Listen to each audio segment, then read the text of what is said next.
I still remember the light that afternoon. The slanting sun poured through the floor-to-ceiling windows, cutting Vanessa Whitmore's flawless face half in brightness and half in shadow. She sat behind that expensive executive desk, twirling a Mont Blanc pen between her fingers. Every inch of her expression said she had already won. She thought I was still the same soft persimmon she could squeeze however she wanted. When she pushed the renewal contract in front of me, she did not even lift her eyes. Her tone was light, casual, like she was telling a secretary to print a file. "Zachary Quinn, sign it. Don't waste time. I have a meeting this afternoon. I don't have time to sit here with you."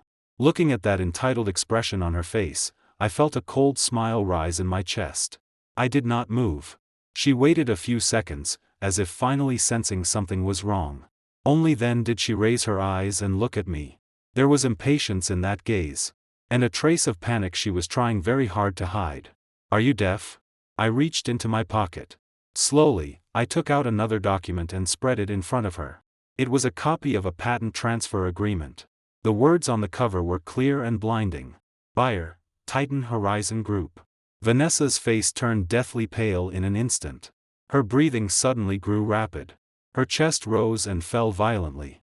Those beautiful eyes widened until they were almost round. She stared at that agreement, her pupils trembling. "Impossible. That's absolutely impossible." She shot to her feet so fast the chair slid half a meter backward. Her voice suddenly rose by several octaves, sharp enough to nearly crack. "Zachary Quinn, what did you do behind my back? What right did you have to sell it? That patent belongs to the company." I looked at her face, twisted slightly by rage. Strangely, my heart was calm. I slowly put the contract away and placed it back into my pocket. Then I met her eyes, which were nearly spitting fire. "Ms. Whitmore, you may have forgotten one thing. The ownership of the Stardust patent has been under my personal name from the beginning. What I gave you was only an exclusive license.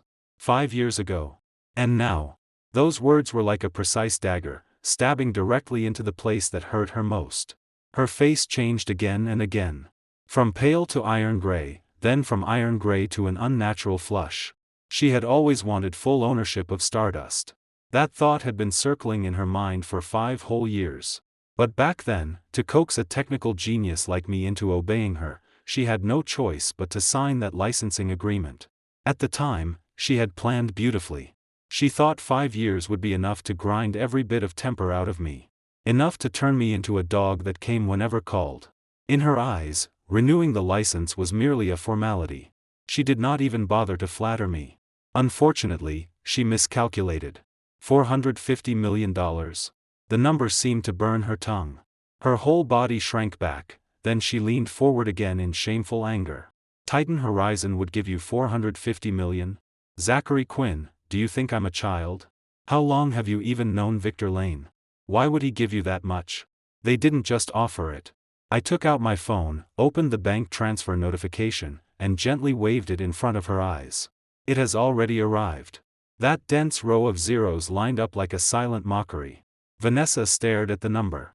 All color disappeared from her face. Even her lips trembled. She pointed at me. Her fingers shook from rage, the knuckles white. "You. Zachary Quinn, this is betrayal. Do you know what this means? Once Titan Horizon gets Stardust, our market is finished. Do you know how much the company will lose?" Of course I knew. Watching her panic, an indescribable pleasure surged in my chest. It was sick. And it was real. Probably a few billion. I answered lightly. "But what does that have to do with me?" That sentence was like a slap across her face. The muscles in her cheek twitched. She was choked by my words. "Has nothing to do with you?" She laughed in fury, but the laughter carried an obvious tremor. "Zachary, don't forget. You're my husband. You have a share in Whitmore Group too. You're smashing your own bowl of rice." "Husband?" I chewed on the word and found it unbearably ironic. "Ms. Whitmore, when my mother was hospitalized and needed surgery, I needed $75,000. I begged you for 3 days. Only then did you ask finance to transfer the money. And you told me it was a loan from the company. That it would be deducted from my yearly licensing fee. Ryan Shaw, your lover. You rewarded him with $30 million without blinking. And you call me your husband?" My voice was not loud. But every word was like a nail driven into her ear. Vanessa's expression shifted again and again. Her lips opened and closed several times before she finally squeezed out a weak rebuttal. That was different. Every dollar from company funds must follow process. I smiled. Really? Giving him 30 million did not require process? Or is the process for spending money on him called keeping the little lover happy? What nonsense are you talking about? She exploded instantly like a cat whose tail had been stepped on. Ryan is a meritorious employee of the company. I rewarded him to motivate staff. Zachary Quinn, don't use your filthy mind to judge me. Filthy? I took one step closer. Her perfume grew stronger. So strong it made me a little nauseous. That sweet, cloying scent used to make me think she was expensive. Now it only made me feel dirty. Who exactly is filthy? Every Tuesday night, you told me you were working late. But your car was parked in the underground garage at Meridian Towers. Every Thursday, you said you were meeting your best friend. But you went to Ryan Shaw's apartment. Last month, on our wedding anniversary, you gave me that watch. Then turned around and bought him a Porsche in the exact same model. Even the color was the same. Vanessa Whitmore, do you want me to keep going? She froze completely.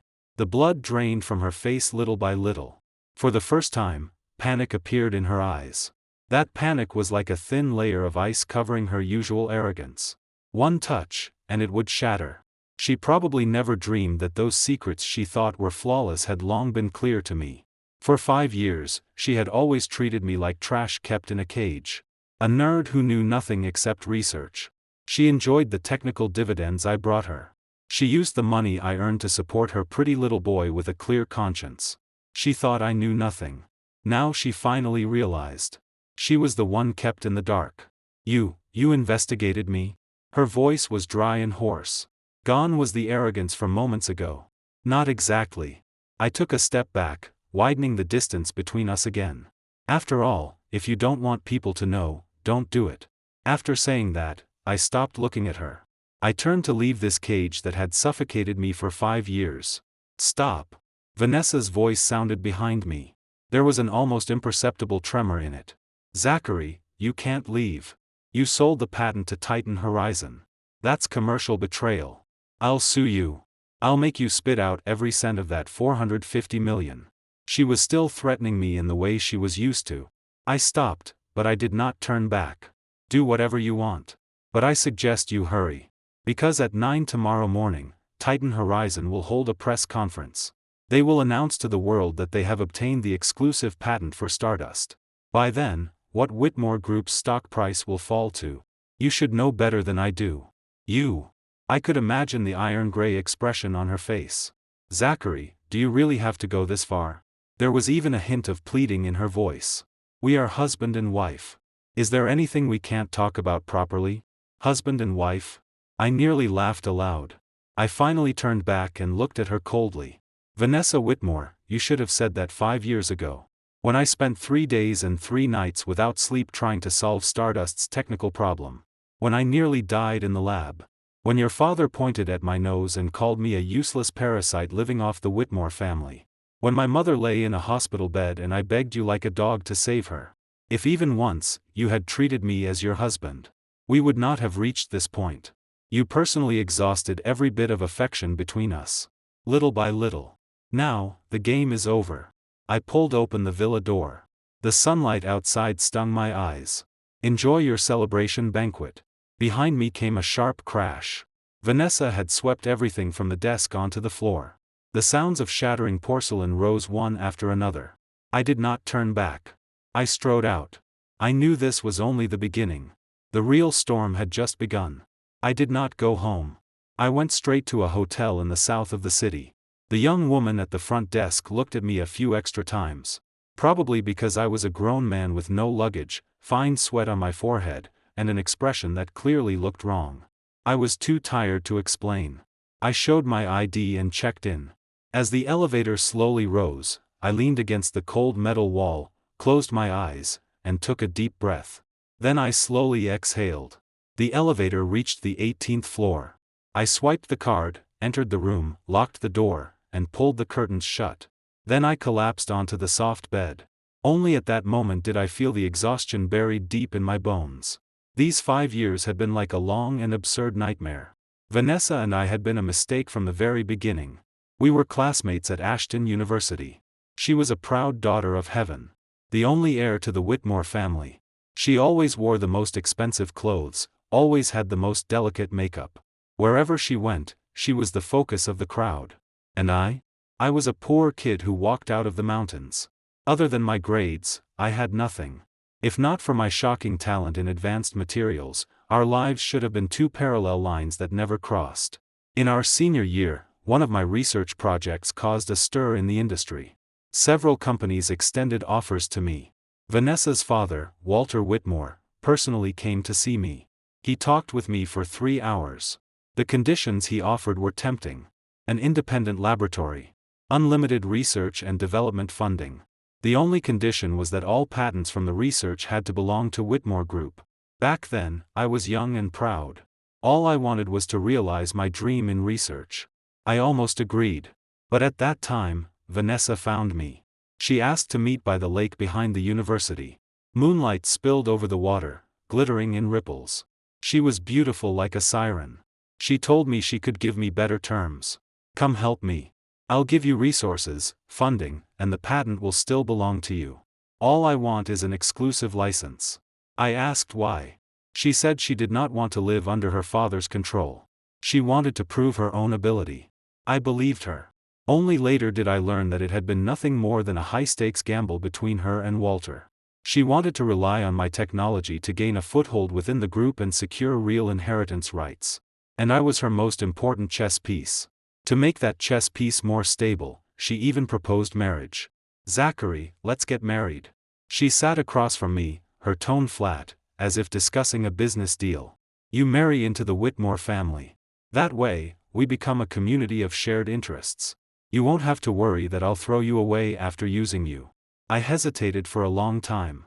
It wasn't that I had no feelings for her. What young man could refuse a woman like Vanessa Whitmore? But deep down, I was traditional. Marrying into her family meant losing dignity. But what she said next completely moved me. She said she knew what I was worried about. She said we were equal. You are a genius in your field, and I am a queen in mine. We are a union of the strong. No one is depending on anyone. A union of the strong. How nice that sounded. With endless hope for the future, I signed that unequal prenuptial agreement. Then I walked into the Whitmore family's doors. Reality soon gave me one slap after another. On the wedding day, Walter Whitmore patted my shoulder in front of all the guests and said, "Zach, from now on, once you enter the Whitmore family, you are one of us. Vanessa has a bad temper. Be patient with her. Men should focus on their careers, not meddle in family matters." The meaning behind his words was clear. You are only a tool. Do not dream of obtaining things you should not have. After the wedding, Vanessa directly invited me into her suburban villa. The official reason was that the environment was quiet and suitable for research. As for herself, she used work as an excuse and often did not return for 10 days or half a month. When she occasionally came back, she was exhausted and smelled of alcohol. She would collapse into bed and sleep. Between us, even the most basic intimacy of husband and wife was rare. I became the Whitmore family's live-in son-in-law in every sense. A canary living in a cage. Everyone looked down on me. Her family. Her friends. Even the company's security guards. When they saw me, their eyes carried faint contempt. At first, I tried to communicate with her. I asked her, "What about the union of the strong you promised back then?" She only frowned impatiently and said, "Zachary, can you be more mature? I'm in a critical stage of my career right now. Where would I have time to talk about romance? Getting the Stardust project done is more important than anything." That was the moment I understood. She had never been my wife. I was her project. From then on, my heart died. I poured all my energy into research. I told myself that once Stardust succeeded, once I proved my value, everything would get better. I was too naive. After Stardust succeeded, she did treat me a little more politely. But that politeness was like the way one treats a useful subordinate. Distant. Cold. Without warmth. And Ryan Shaw appeared at that time. He was the research assistant I personally recruited. Smart. Quick.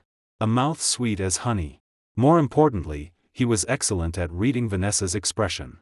Whenever Vanessa came to inspect the lab, he would prepare her favorite coffee in advance. The temperature had to be just right. Half a packet of sugar. His project reports would always be made into the exact PowerPoint style she liked.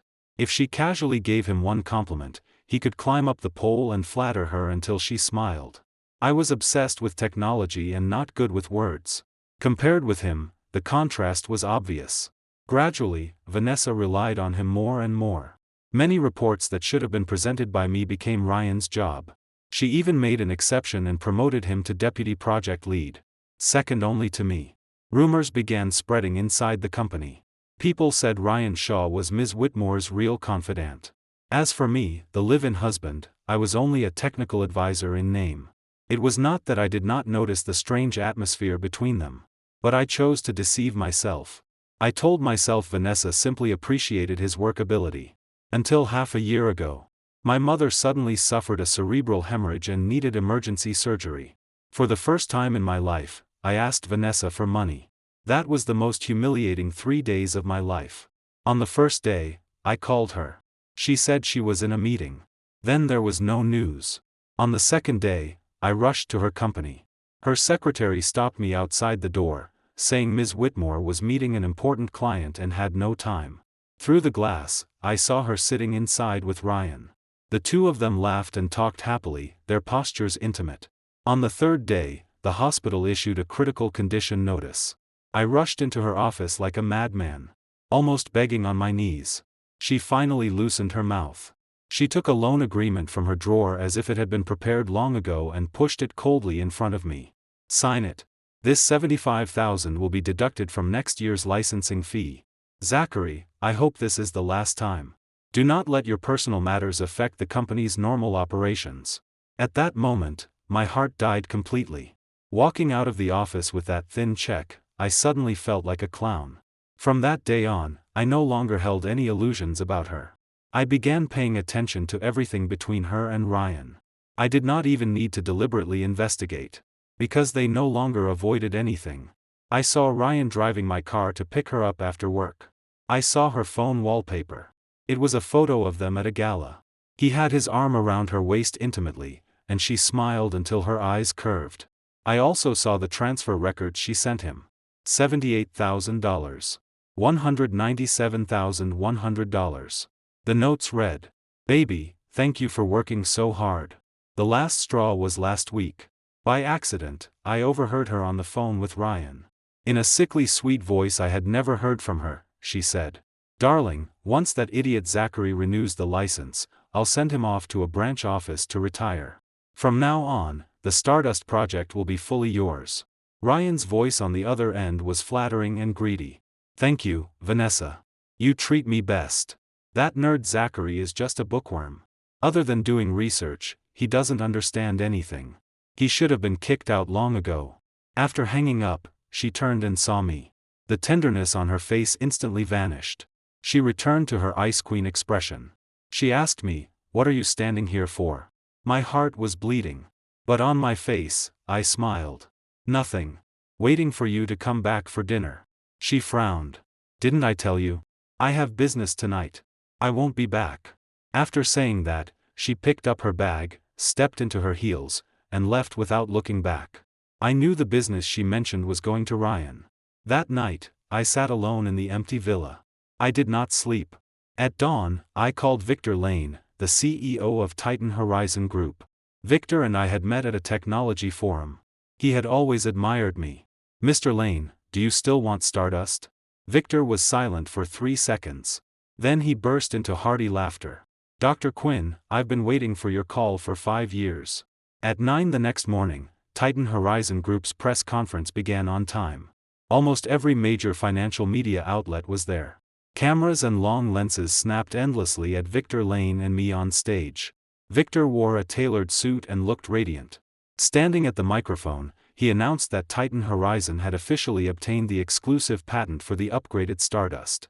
At the same time, Zachary Quinn would join Titan Horizon as Chief Technology Officer. The moment those words fell, the audience erupted. Camera shutters clicked like firecrackers. I stood beside Victor, facing those flashing spotlights. My heart was calmer than expected. I even smiled faintly at the cameras. I knew that smile would soon spread across the entire internet. It would spread to every screen in the Whitmore family. As soon as the press conference ended, Whitmore Group's stock collapsed. Within 10 minutes after opening, it hit the limit down. Green numbers were like a scythe, cutting deeply into the hearts of every investor. The entire market was spreading one piece of news like wildfire. The Whitmore family's core technology had been poached. The soul of the project had defected. By 2 in the afternoon, the industry forums had exploded. Someone compared the technical parameters of the old and new Stardust in a table. The upgraded version's performance was at least 30% higher. In other words, the so-called core patent in Whitmore Group's hands became an outdated product overnight. They had not only lost the future market, even their current market share was now in danger. My phone was blown up. Vanessa, Walter, and some Whitmore family members I did not even know. Calls came one after another. I did not answer a single one. I turned on Do Not Disturb. I knew what they wanted to say. Threats. Bribes. Anything to make me turn back. Too late. Truly too late. At noon, Victor Lane personally hosted a welcome lunch for me. The private dining room was booked at the most expensive restaurant in the city. Victor raised his glass and clinked it with mine. Then he patted my shoulder with emotion. Dr. Quinn, you suffered. I've heard things about how you lived in the Whitmore family these 5 years. Thankfully, you finally figured it out. I clinked glasses with him and drank it down. Mr. Lane, let's not talk about the past. From now on, we build a career together. Good. Well said. Victor's face was full of light. He filled my glass again. With you and the upgraded Stardust. Within 3 years, I guarantee Titan Horizon will become #1 in the industry. We were chatting happily when the door of the private room was slammed open. Vanessa rushed in. Her eyes were bloodshot, and her hair was messy. There was not even half a trace of her usual high-end mighty queenly demeanor. The expensive Chanel jacket on her body was wrinkled. One of her heels had fallen off. One bare foot stepped on the floor. Behind her was a restaurant manager wearing an embarrassed expression. Mr. Lane, I'm sorry. This lady. Victor waved his hand and signaled the manager to leave. He looked at Vanessa with great interest, then looked at me. The corner of his mouth curved into a playful smile. Ms. Whitmore. What a rare guest. Vanessa ignored him completely. Her eyes stared straight at me, as if they wanted to burn through me. Zachary, impressive. You learned how to play shell games behind my back. I slowly set down my glass and wiped the corner of my mouth with a napkin. Ms. Whitmore, speak properly. Don't scare Mr. Lane. You still know I'm your boss. She rushed forward, trying to grab my collar. I shifted sideways and easily avoided her. Her fingers brushed past my shoulder and missed. Zachary Quinn. Tell me, did you plan all of this from the beginning? Did you deliberately endure humiliation just to give me a fatal blow today? Plan? I could not help laughing. Ms. Whitmore, you think too highly of yourself. If you hadn't gone too far. If you hadn't treated me like a fool. I might have lived like that for the rest of my life. You were the one who forced me here step by step. My words seemed to stab her. Her face turned green and white. Her lips trembled. But she could not utter a single rebuttal. Yes. What could she say? She knew better than anyone how she had treated me all these years. Victor watched with great interest and inserted a sentence at the right time. Ms. Whitmore, a forced melon isn't sweet. Since Dr. Quinn has decided to leave, why force him? Besides, even when a deal fails, friendship remains. Everyone can still be friends. The words sounded polite. In reality, he was adding fuel to the fire. Vanessa was indeed enraged. She suddenly turned to Victor. Victor Lane. Don't be so smug. Zachary is a member of the Whitmore family. His patent is not something an outsider like you can touch. I'm telling you, I've already had my lawyers file suit. This transfer contract is not legal. Victor smiled like an old fox. Oh? Not legal? Ms. Whitmore, you can eat whatever you want, but you shouldn't say whatever you want. Dr. Quinn is a person with full civil capacity. A personal patent under his name can be sold to whoever he wants. Forget selling it to me. Even if he donated it to the government, you would have no right to interfere. As for your Whitmore family member. Victor dragged out his tone, his eyes filled with undisguised mockery. How did I hear that Dr. Quinn lived worse than a dog in the Whitmore family? That sentence completely detonated Vanessa. Shut up. She screamed. She grabbed a wine bottle from the table and tried to smash it over Victor's head. I was quick. I grabbed her wrist. Her wrist was thin and cold. The blue veins beneath her skin pulsed. Vanessa Whitmore, have you caused enough trouble? My voice went cold. Throwing a tantrum here will only make you look worse. I gripped her so hard it hurt. She struggled a few times and could not break free. Red-rimmed eyes suddenly filled with tears. Zachary, let go. Now you're helping an outsider bully me, is that it? Have you forgotten what you promised me back then? You said you would treat me well for the rest of your life.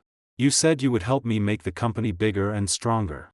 Everything you said was a lie. You liar. She actually cried. In 5 years, it was the first time I had seen her cry. Not the kind of fragile, pitiful tears, but a hysterical collapse.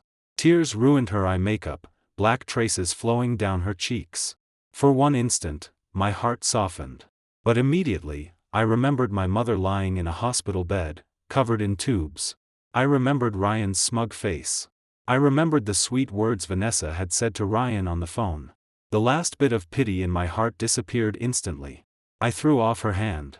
The force was a little heavy. She staggered 2 steps back and hit the wall. Her back made a dull thud. Vanessa, put away those crocodile tears. They don't work on me. The promises from back then? I fulfilled them. I used Stardust to help you earn $120 million. I helped you secure the chairwoman position. And you? How did you treat me? You treated me like a stepping stone. Used me, then wanted to kick me away. Now that the stepping stone is fighting back, you feel wronged? There is no such good thing in this world. I looked at her pale face, my heart cold. To tell you the truth, selling Stardust was only the first step. Next, I will use the methods you used against me, and return them to you 100-fold, 1,000-fold. Every humiliation you forced on me, I will make you and the Whitmore family taste it. With interest. My words were like a basin of ice water poured over her head. Vanessa froze completely. She looked at me with eyes filled with unfamiliarity and fear. As if she were meeting me for the first time today. In the end, Vanessa was supported out by her assistant. The young woman was thin and small. She helped Vanessa stagger toward the door, then looked back at me once. Her eyes held a complicated emotion I could not name. I sat back down at the table and took a sip from my glass. The cold liquid slid down my throat. The words I had just said echoed in my ears. Every word had landed heavily. I suddenly realized my palms were covered in sweat. Victor refilled my tea.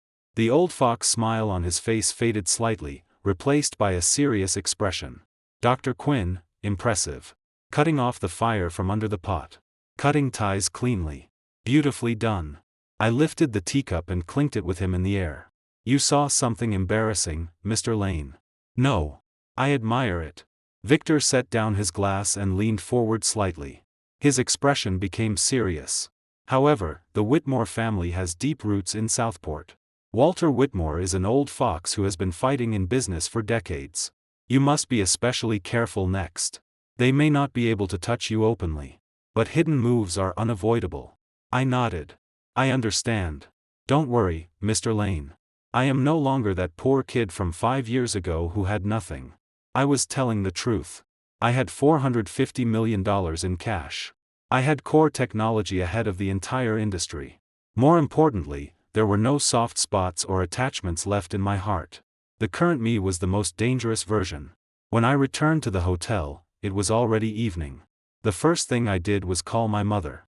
A few days earlier, I had transferred her from that private hospital in Southport to the best rehabilitation center in the capital. When the call connected, my mother's voice sounded strong and full of energy. There was a smile in it, the kind that came from finally feeling relieved. Son, where did you get so much money?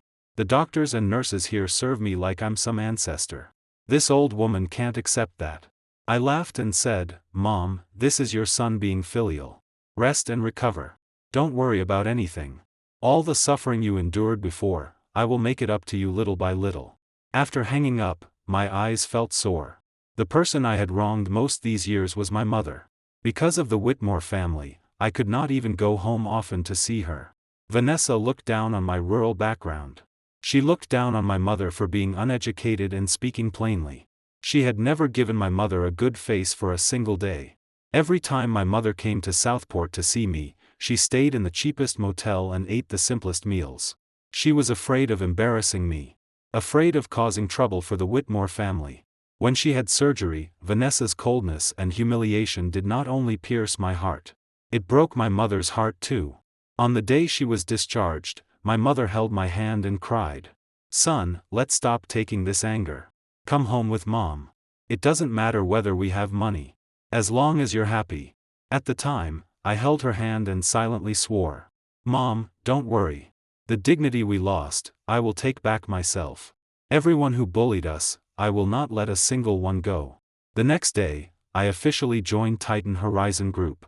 Victor Lane gave me treatment at the highest level. An independent RD center occupying an entire floor. Unlimited budget. Team members of my choice.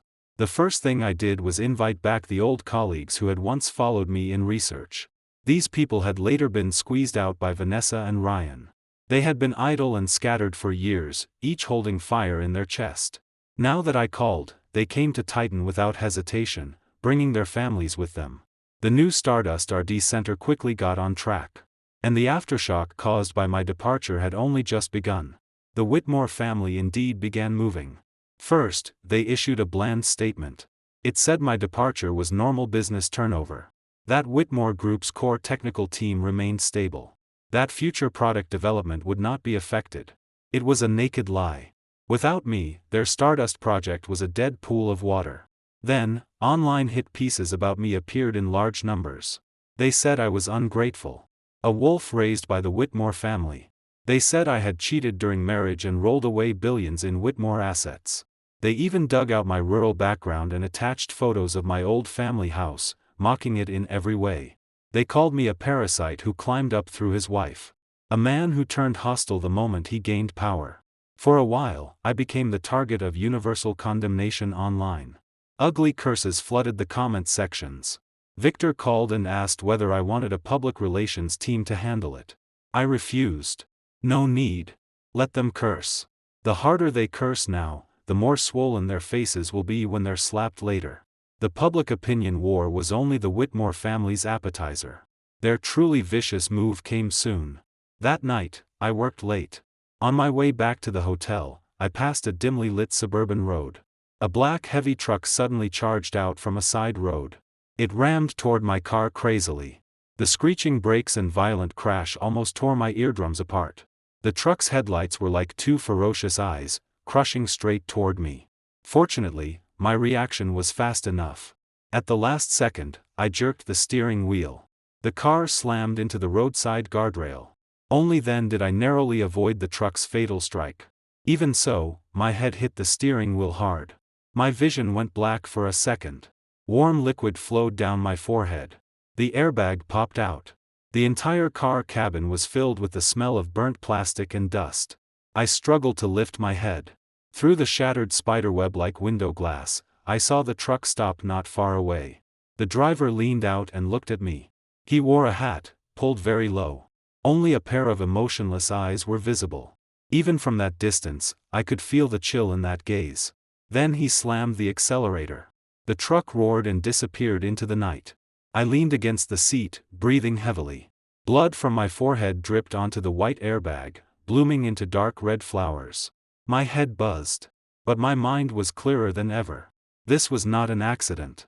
This was attempted murder. The Whitmore family. Or rather, Vanessa's revenge. Suddenly, I laughed. At first, it was a low muffled laugh, my chest trembling softly. Then the laughter grew louder. Crazier. It echoed inside the broken car, sounding almost terrifying. Vanessa Whitmore, you finally stopped pretending. To force me to submit, you actually tried to kill me. Good. Very good. Since you have no mercy, don't blame me for having none. The police and ambulance arrived quickly. I was lifted out of the deformed car. The white sheet on the stretcher was soon stained red. After examination, I only had a mild concussion and some external injuries. 6 stitches on my forehead. 1 cracked rib. Fortunately, my life was not in danger. When the police asked questions, I only said it was an ordinary traffic accident. I did not mention that the truck had done it deliberately. Because I knew saying it without evidence would be useless. If the Whitmore family dared to do this, they must have erased all traces. By the time I left the hospital, it was past 3 in the morning. Victor hurried over after hearing the news. When he saw the bandage on my head, his face turned iron gray. "Zachary, are you okay?" "I'm fine. Minor injuries." I touched the gauze on my head. I looked a little battered, but my eyes were unusually calm. It was the Whitmore family. Victor slammed his fist against the wall, gritting his teeth. Those animals. Completely lawless. He turned to look at me, his eyes filled with deep worry. "Zachary, maybe you should go abroad for a while. I'll handle things here." I shook my head. "No need. Mr. Lane, help me with something." "Say it." "I want everything dirty on Whitmore Group. The darker, the better. Especially evidence of Walter Whitmore's collusion, bribery, tax evasion, and illegal dealings over the years." Victor froze. Then he understood my intention. His expression became grave. "You want to. They won't let me live. Then everyone dies together." I looked at the pitch-black night outside the window. There was no warmth in my voice. "I want the Whitmore family to pay the most painful price for everything they've done." Victor was silent for a moment. Then he nodded heavily. "Good. I'll handle it. Zachary, do what you need to do. Titan Horizon will always be your backing." Over the next few days, I recovered from my injuries while organizing the materials Victor sent through various channels. Stacks of documents piled up on the desk in my hotel room. Thicker than all the textbooks I had read in 4 years of college. I read from morning to night. The more I read, the more shocked I became. The filth of the Whitmore family far exceeded my imagination. Walter Whitmore's rise was a bloody history of plunder. He used political games and bribes to win countless lucrative projects. To suppress competitors, he had used every dirty trick imaginable. He had even driven several companies into ruin. Whitmore Group's financial statements looked flawless on the surface. In reality, the amount of tax they evaded every year was astronomical. Even more shocking was another thing. Vanessa Whitmore was not Walter Whitmore's biological daughter. She was the child his wife had with another man. For the sake of his own reputation and the group's stability, Walter had kept this secret tightly hidden. But in his heart, he was filled with disgust and caution toward Vanessa, whom he regarded as a bastard child. The reason he had trained her so heavily over the years was merely to turn her into a qualified tool. Once she had grown the group, he planned to hand the inheritance rights to his illegitimate son, who had been fooling around overseas. So that was it. I finally understood. I understood why Vanessa was so desperate, so insecure. I also understood why Walter had always looked at our marriage with scrutiny and calculation. Both Vanessa and I had been chess pieces on the Whitmore family's board. She was simply the one who did not know. And now, I would tear open this cruel truth with my own hands and make her see it. While I was preparing my counterattack, Vanessa was not idle either. She seemed to think the car crash had not frightened me. So she changed methods. She found my mother. That afternoon, I was in a meeting when I suddenly received a call from the caregiver at the rehabilitation center. She said my mother was missing. "What do you mean, missing?" "Mr. Quinn, I'm sorry, a few people came earlier and said they were your relatives. They took your mother away." My head buzzed. All the blood in my body went cold. I immediately activated all of Titan Horizon's contacts to search. 2 hours later, I found my mother in the Whitmore family villa in Southport. When I rushed in, the scene in the living room made my whole body turn cold. 2 caretakers in black clothes were pressing my mother down by the shoulders, pinning her tightly onto the sofa. My mother struggled, her hair scattered. A towel was stuffed into her mouth, and she could only make muffled whimpers. Vanessa sat in the armchair opposite her. One leg crossed over the other. She slowly drank coffee. Her posture was elegant, as if she were attending afternoon tea. Walter Whitmore and his wife, Vanessa's mother, sat on the sofa beside them like they were watching a show. Both of them wore nauseating smiles. When my mother saw me come in, she seemed to see her savior. She struggled desperately, tears filling her eyes. "MMPH. MMPH." She shook her head with all her strength. She was telling me to leave. Not to care about her. Looking at my mother's gray hair and the fresh tear tracks on her face, I felt as if someone were cutting my heart with a dull knife, slice after slice. I walked step by step toward Vanessa. The killing intent in my eyes was almost solid. Let her go.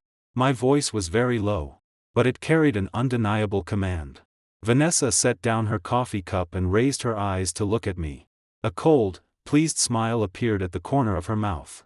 Zachary, you finally agreed to come see me. She lifted two slender fingers. I'll give you two choices. First, immediately terminate the contract with Titan Horizon. Return the patent rights to Whitmore Group. Then kneel and apologize to me. I can let bygones be bygones and allow you to continue being the Whitmore family's live-in son-in-law. Second. She paused.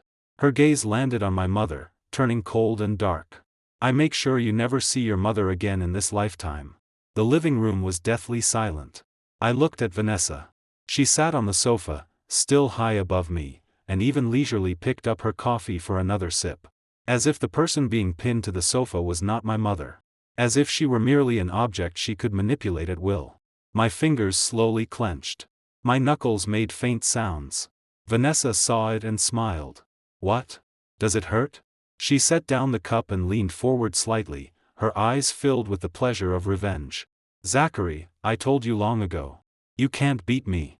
You thought selling the patent and hugging Titan Horizon's thigh would let you step on my head? But you forgot. You still have a weakness. She looked at my mother. Your mother is your weakness. At that moment, the string that had been stretched inside my chest for so long snapped completely. I took a step forward. Two bodyguards immediately blocked me. Walter sat to the side with a dark face and sneered. Zach, don't be impulsive. This is the Whitmore home. No matter how wild you are outside, once you're in the Whitmore home, you must follow Whitmore rules. I looked at him. Rules? I laughed. Kidnapping an elderly woman who just finished rehabilitation treatment. That's the Whitmore family's rule? Walter's face darkened. Don't make it sound so ugly. We simply invited your mother-in-law over for a visit. You refused to meet us. We could only use this method. Besides, as long as you behave, she won't be hurt. My mother was pinned to the sofa, tears falling non-stop. She shook her head desperately. The towel in her mouth kept her from speaking, leaving only muffled whimpers. That sound stabbed into my heart like a knife. I closed my eyes. When I opened them again, there was no warmth left in them. Let my mother go. Vanessa leaned back against the sofa, her smile even colder. Fine. Kneel first. I looked at her. What did you say? She enunciated each word. I said, kneel. Zachary, aren't you very proud? Didn't you want me and the Whitmore family to pay the price? Now your mother is in my hands. Try being stubborn again. Mrs. Whitmore chuckled from the side. She's just an old woman from the countryside. For us to personally invite her here is already a blessing for her lifetime. Zachary, don't be ungrateful. The most important thing in life is to recognize your position. You were a live-in son-in-law before, and you still are now. If the Whitmore family gives you face, then you have face. When my mother heard this, her tears flowed harder. She struggled with all her strength, biting the towel until it deformed. I knew she was telling me not to kneel. She was afraid that for her sake, would throw away the dignity I had just taken back. But the more she did that, the stronger the killing intent in my heart became. I looked at Vanessa. Vanessa Whitmore, are you sure you want to do this? I'll ask you one last time. Will you let her go? Vanessa looked as if she had heard a joke. Zachary, what right do you have to threaten me now? Your 450 million? Titan Horizon? Or those stitches on your head? Her eyes swept over the gauze on my forehead. A trace of unnaturalness flashed through her eyes. But soon, she returned to coldness. I'm telling you. If you don't sign the termination agreement today and return the patent, your mother will not leave here. And you must hold a press conference. Publicly admit that you were bought by Titan Horizon and maliciously betrayed Whitmore Group. Publicly apologize to me. Publicly apologize to the Whitmore family. Then crawl back to the Whitmore home. Continue being the live-in son-in-law. She paused, adding even more humiliation to her voice. As for Ryan, you are not allowed to mention him again. He is a company talent. You are not worthy of comparing yourself to him. Suddenly, I laughed. My laughter made Vanessa frown. What are you laughing at? I'm laughing because I used to be blind. I looked at her and said each word clearly. I actually endured 5 years for a woman like you. What did you say? Vanessa's face immediately turned ugly. I ignored her. I reached into my pocket. Walter instantly became alert. What are you doing? I took out my phone and tapped the screen. The Bluetooth speaker in the living room suddenly came alive. Vanessa's voice played clearly from it. First, immediately terminate the contract with Titan Horizon, return the patent rights to Whitmore Group, then kneel and apologize to me. Second, I make sure you never see your mother again in this lifetime. Everyone in the living room changed expression. Vanessa shot to her feet. You recorded this? I raised my eyes and looked at her. What else? Wait for the Whitmore family to claim afterward that I did it voluntarily. Walter's face turned iron gray. Zachary, hand over the phone. I said flatly, hand it over. Walter Whitmore, are you senile? You think I would only record it on my phone? From the moment I entered the door, all audio and video were synced to 3 cloud servers. In the car outside, I also installed 2 hidden cameras. And coincidentally, Titan Horizon's legal team and criminal investigation consultants are on their way here. Every word and every movement inside the Whitmore living room today will become evidence. The muscles on Walter's face twitched hard. Mrs. Whitmore also panicked. You're lying. Who are you trying to scare? I did not answer. The next second, urgent braking sounds came from outside the villa. One black business car after another stopped at the entrance. Soon, the front door was pushed open. Victor Lane walked in with more than a dozen people. At the front were 2 lawyers. Behind them were bodyguards, camera operators, and several staff members in dark uniforms. Vanessa's face turned completely white. Victor Lane? Victor glanced at my mother, and the smile on his face instantly disappeared. Ms. Whitmore, you truly broadened my horizons.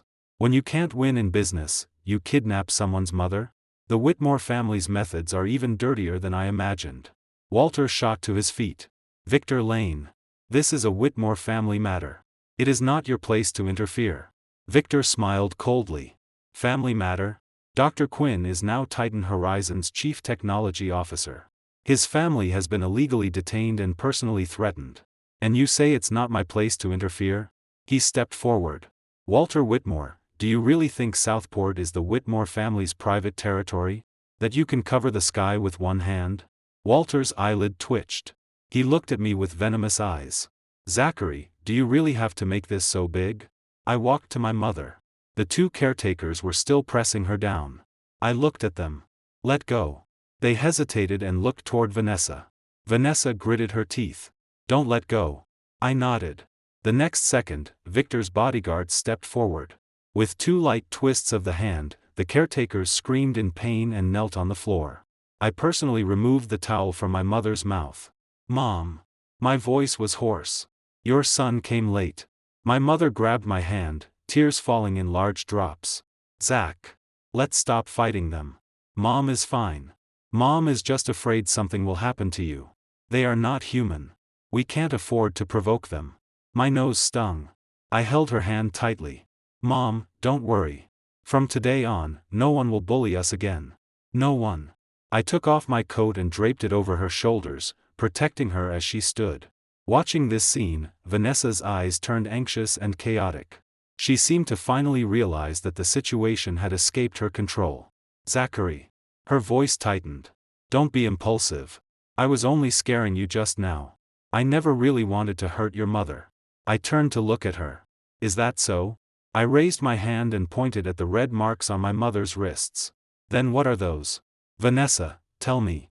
Is that also just scaring? Vanessa's lips moved. She could not speak. Mrs. Whitmore, however, still had no sense of danger and opened her mouth. It's only a few grabs. What's the big deal? She's just a country old woman. How delicate can she be? Before her voice had even fully fallen. Smack. A loud slap landed hard on her face. Everyone froze. Mrs. Whitmore covered her face and looked at me in disbelief. You dare hit me? I looked at her coldly. That slap was for my mother. Walter erupted in fury. Zachary Quinn. He rushed forward to attack me. Victor's bodyguard stepped in front of him. Blocked, Walter's face turned purple from anger. Rebellion. This is rebellion. You dog who married into the Whitmore family. How dare you hit someone in the Whitmore home? I walked to him. Married in? Walter Whitmore, do you really think you're some emperor? Your daughter tricked me into this game. You treated me like a tool. When my mother was hospitalized, you stood by coldly. When I left, you hired someone to create a car crash. And now you kidnapped my mother to threaten me. Every step the Whitmore family takes is pushing itself toward death. Walter's pupils shrank. Car crash. What car crash? He acted well. But the flicker of panic in his eyes did not escape me. I smiled. No hurry. We'll calculate that slowly. At that moment, police sirens sounded outside the villa again. Vanessa's face changed dramatically. You called the police? I looked at her. What else? You didn't really think I would rush in here alone like an idiot, did you? Several police officers quickly entered. Titan Horizon's lawyers immediately stepped forward to explain the situation and submit audio, video, and on-site evidence. The two caretakers were controlled on the spot. Mrs. Whitmore's face turned pale as she kept shouting. Misunderstanding. This is all a misunderstanding. We're family. This is a family dispute. I sneered. Who is family with you? Vanessa suddenly rushed in front of me. Her eyes were red, and her voice was pressed low. Zachary, don't do this. We are husband and wife. Are you really going to send my mother inside? I looked at her. For those words to come from her mouth was ironic to the extreme. When my mother was hospitalized and I begged her for help, she said not to let personal matters affect the company. Now that the matter fell onto her head, she started talking about marriage. I lowered my eyes and looked at her. Vanessa Whitmore. When you threatened me with my mother, did you think we were husband and wife? When you had people hold my mother down and stuff a towel into her mouth, did you think she was also an elder? When you told me to kneel, did you think of what I had done for you these 5 years? Her face turned pale. Tears suddenly fell. I was just too anxious. The company is almost unable to hold on. The board is pressuring me. The stock has hit limit down. Banks are calling loans. Clients are terminating contracts. Zachary, I truly had no way left. I only wanted you to come back. I looked at her, with no ripple in my heart. You didn't want me to come back. You wanted Stardust to come back. She was choked speechless by my words. I stopped looking at her. I supported my mother and turned to leave. Vanessa suddenly grabbed my sleeve from behind. Zachary. As long as you help me this once, I can cut things off with Ryan. I stopped. She seemed to have grabbed a lifeline and hurriedly continued. Really? I can fire him right now. I can publicly admit that you are the true hero of the Stardust project. I can also give you company shares. As much as you want. As long as you don't take this all the way. I slowly turned back. Vanessa, do you still not understand? I didn't leave because you gave Ryan money. Nor because you lifted him so high. I left because you never treated me as a human being. Her fingers stiffened. I pulled my sleeve from her hand. It's too late for you to say this now. When I reached the door, I suddenly stopped. I did not turn back. I only said calmly. Oh, right. I forgot to tell you. Tomorrow morning at 9. Titan Horizon will announce the first mass production orders for the upgraded Stardust. The first batch is worth $900 million. 3 of the clients were originally Whitmore groups. Vanessa's breathing stopped. Walter's face also changed completely. I continued. This is only the beginning. What you owe me, I will take back piece by piece. After saying that, I supported my mother and walked out of the Whitmore villa. Behind me came Vanessa's collapsed scream. Zachary. You can't do this to me. I did not turn back. Because from this moment on, the Whitmore family was no longer my cage. It was my hunting ground. The next morning at 9, Titan Horizon Group's new product press conference began on time. Outside the venue, reporters packed the entrance so tightly that water could not pass through. Yesterday's news of the Whitmore family kidnapping someone had not officially spread yet, but the Southport business circle had already heard the wind. Everyone knew the battle between Whitmore Group and Titan Horizon had torn beyond commercial competition. It had become a fight to the death. I wore a black suit. The bandage on my forehead was still not removed. Victor had suggested I cover it. I refused. I wanted everyone to see. To see exactly what the Whitmore family had forced me into. Before the press conference started, Victor walked to my side. Ready? I looked at the dense sea of cameras below. I've waited a long time for this day. He smiled slightly. Then let them see who truly created Stardust. At exactly 9 o'clock, the lights came on. Victor stepped onto the stage. Friends from the media, thank you for coming to Titan Horizon Group's press conference.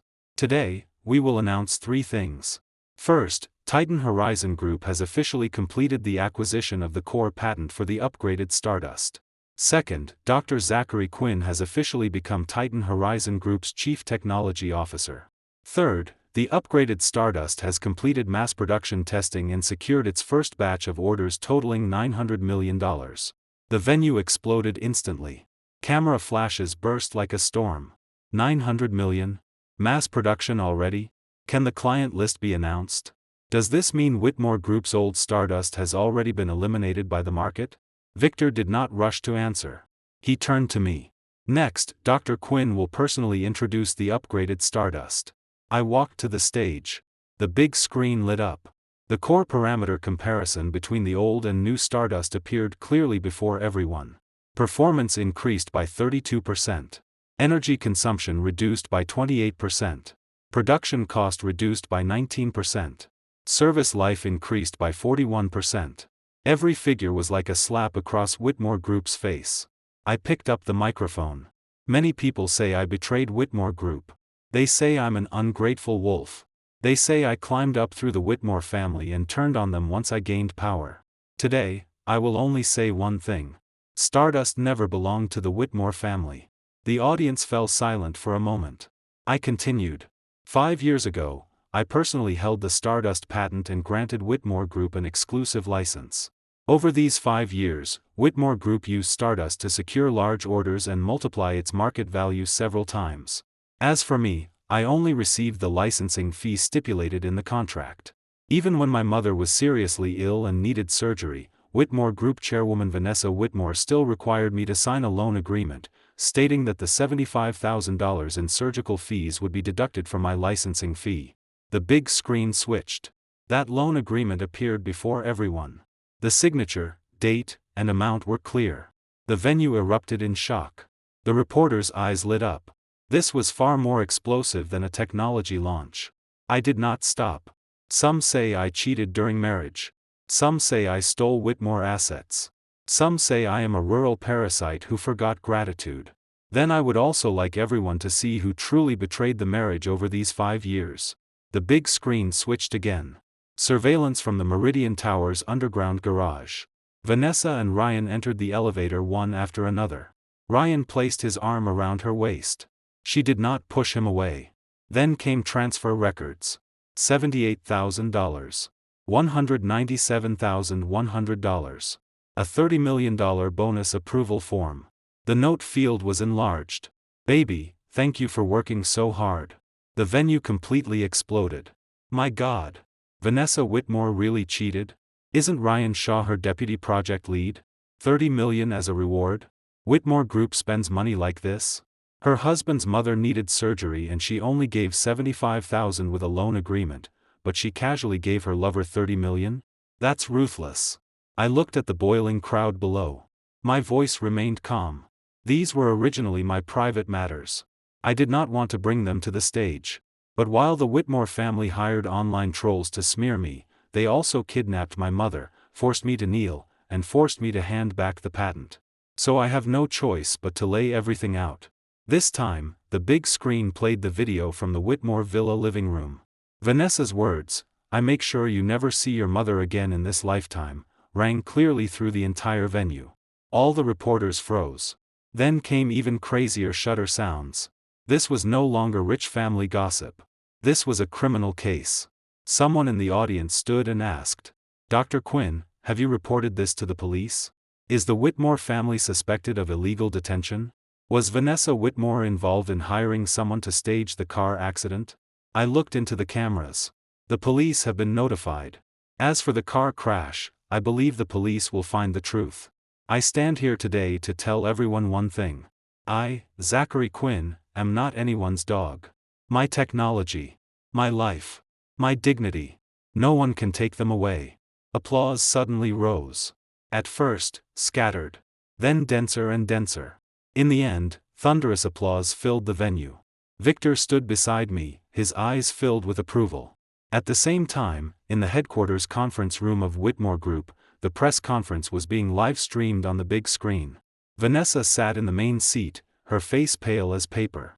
Every member of the board was looking at her. No one spoke. But every gaze was like a knife. Ryan stood behind her, his legs already weak with fear. Walter's face was black as the bottom of a pot. Bang! He slammed a hand onto the table. Turn it off. The secretary was so frightened that she fumbled to shut off the live stream. But it was too late. The atmosphere in the conference room was so oppressive that no one could breathe. An older board member spoke coldly. Ms. Whitmore, this is what you called Zachary Quinn's malicious betrayal?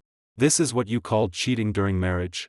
The one being held around the waist in the video doesn't look like Zachary Quinn. Another board member also said with a dark face. We only care about one thing. Stardust upgraded version is now in Titan Horizon's hands. What does Whitmore Group do? This morning, for clients have already proposed termination. The bank also called and demanded additional collateral in advance. The stock has hit limit down again. Ms. Whitmore, you need to give the board an explanation. Vanessa's fingers dug into the edge of the table. She forced herself to stay calm. Public opinion is only temporary. The evidence Zachary released may have been edited. We can sue him. As for the upgraded Stardust. She turned to Ryan. Ryan will lead the team to develop an alternative solution. Everyone's eyes instantly fell on Ryan. Ryan's face went pale. How could he know anything about alternative solutions? He had made project reports. But the technical achievements belonged to Zachary. At most, he had repackaged the technical documents Zachary wrote and presented them to Vanessa for credit. Now, if he truly had to lead the team through technical barriers, he could not even understand the core formulas. Walter narrowed his eyes. Ryan. You tell us. How long will it take to make an alternative version? Sweat appeared on Ryan's forehead. I need some time. How long? Half a year. Half a year? The old board member sneered. In half a year, it's uncertain whether Whitmore Group will still exist. Ryan panicked. 3 months. Give me 3 months, and I'll definitely. Before he could finish, the conference room door was pushed open. The legal director rushed in with a deathly pale face. Ms. Whitmore, bad news. Titan Horizon just sent a lawyer's letter. They are suing us for illegally using certain technical modules from the upgraded Stardust. They demand that we immediately stop our 3 existing production lines. Vanessa shot to her feet. What? The legal director's voice shook. Anne. The tax department is here too. They said they are conducting a full review of the group's accounts for the past 5 years. Walter's face changed sharply. Who let them come? No one answered. Because everyone knew. This strike was the truly fatal one. Vanessa suddenly looked at Ryan. Was it you? Ryan retreated again and again in fear. No. Vanessa, I don't know anything. Vanessa's eyes turned dark. She suddenly thought of something. Many external materials for the Stardust project had passed through Ryan's hands. The financial reward approvals were also brought to her by Ryan for signature. Even that $30 million bonus had outwardly gone through as a technical achievement incentive. If tax and regulatory departments investigated, Ryan would definitely become the breakthrough point. For the first time, true fear grew in her heart. Not anger toward Zachary. Real fear. She realized that Zachary was not retaliating against her alone. He wanted to pull the entire Whitmore family out by the roots. At that moment, her phone rang. An unknown number flashed on the screen. She answered. My voice came from the phone. Ms. Whitmore, did you watch the press conference? Vanessa's breathing stopped. She gripped the phone, her voice harsh. Zachary, what exactly do you want? I said flatly, don't rush. Today is only the first slap I'm returning to you. The second slap will arrive soon. What do you mean? On the phone, I laughed softly. Ask Ryan. He should know. Vanessa suddenly raised her head and looked at Ryan. Ryan's face was deathly pale, his eyes avoiding hers. In that instant, her heart dropped. She finally realized that the man she trusted most may have already dug a hole for her. After the call ended, everyone in the conference room looked at Ryan. His legs weakened. Beads of sweat fell down his forehead. Vanessa stared at him. What did Zachary mean? Ryan forced a smile. Vanessa, don't listen to him so discord. He wants us to fight each other. You know how I treat you, don't you? Vanessa said nothing. She understood Ryan too well. He was sweet-mouthed, good at coaxing, good at reading expressions. She had once thought those were strengths. But now, when the entire group pressed down on her, she suddenly realized that Ryan could do nothing except coax her. She said coldly, "The Stardust Project number 3 data package. Did you give it to me?" Ryan's face changed slightly. "Yes. I organized it." "Where did the core algorithm come from?" "Of course from the RD department." "Who wrote it specifically?" Ryan opened his mouth. He could not answer. Vanessa's eyes grew colder. "Didn't you say you participated in the core RD? Didn't you say Zachary was only a figurehead, and you were the one truly advancing the project? Now I'm asking who wrote the core algorithm in package 3. Why can't you answer?" Ryan grew anxious. "Vanessa, now isn't the time to pursue this. Zachary is attacking us from outside. We should unite against him." Walter suddenly snorted coldly. "Trash." Ryan's face turned white. "Chairman Whitmore." Walter looked at him like he was looking at a dog. "I said long ago, someone who eats with his face can't achieve anything. Vanessa spoiled you, and you really thought you were a talent? You two have brought the group to this state. What will you use to fix it?" Ryan's face flushed red, but he did not dare respond. Vanessa was irritated to the extreme. "Enough." She rubbed her brow. "The most important thing now is stabilizing clients and banks. Ryan, go to the RD department immediately. Organize all Stardust materials. I need to know whether we have any ability to bypass Zachary's patent barriers." Ryan nodded quickly. "Okay, I'll go right now." He turned to leave. But just as he reached the door, it opened again. 2 police officers stood outside. "Is Ryan Shaw here?" Ryan's body stiffened. Vanessa also stood up. "What do you need him for?" The officer showed his badge. "Ryan Shaw is suspected in a hit-and-run traffic case and needs to come with us to assist the investigation." The conference room fell into dead silence again. Hit-and-run traffic case. Everyone thought of one thing at the same time. Zachary's car accident. The color drained from Vanessa's face little by little. She looked at Ryan. "Was it you?" Ryan immediately shook his head. "No. Vanessa, believe me. I didn't." The police did not waste words with him. "Please cooperate." When Ryan was taken away, he completely panicked. He turned back and shouted at Vanessa. "Vanessa! Save me. I did it for you. All of it was for you." The moment he said that, every board member's expression changed. Vanessa's head buzzed. She rushed forward to stop them but was blocked by police. Ryan realized he had misspoken. His face went white in an instant. But it was too late. Dozens of eyes in the conference room were fixed on Vanessa. Walter's hands shook with anger. "Vanessa Whitmore. You had better explain this clearly." Vanessa's lips turned pale. "Dad, I didn't know." Walter raised his hand and slapped her. Smack. The slap was heavy. Vanessa's face was turned to the side. No one in the conference room dared make a sound. Walter lowered his voice, his eyes venomous. "If you want to play with men, I don't care. If you want to keep a pretty boy, I can turn a blind eye. But you were stupid enough to let him ram Zachary? Do you know what kind of mud pit this will drag the Whitmore family into?" Vanessa covered her face. Tears rolled in her eyes. But she did not dare cry. Since childhood, the person she feared most was Walter. This so-called father had never truly loved her. He gave her resources, power, position. But behind every item was a clearly marked price. She had to win. Had to fight. Had to bring profits to the Whitmore family. Once she lost, she was nothing. Walter turned to the board. "Today's matter ends here. Vanessa is temporarily suspended. The group's crisis management will be taken over by me personally." Vanessa abruptly raised her head. "Dad! You can't suspend me. I'm the chairwoman." Walter said coldly, "Not anymore. From today on, go home and reflect." Vanessa's face was deathly pale. She could not believe it. The position she had fought for 5 years to secure had been taken away by one sentence. And the source of all of this was Zachary. If Zachary had not sold the patent. If Zachary had not publicly released evidence. If Zachary were still obedient like before, she would not have fallen to this point. She hated him enough to grind her teeth. But beneath that hatred was a panic she was unwilling to admit. Zachary had truly changed. He no longer waited for her to look back. No longer begged her to explain.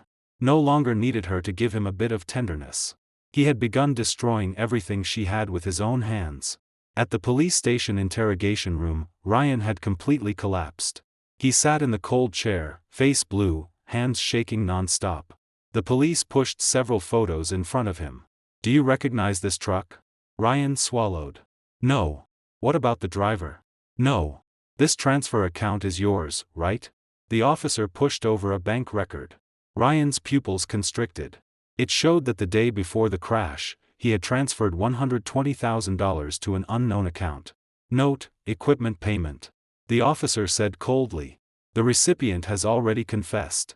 He said you asked him to ram a black sedan at the suburban intersection. Preferably wreck it.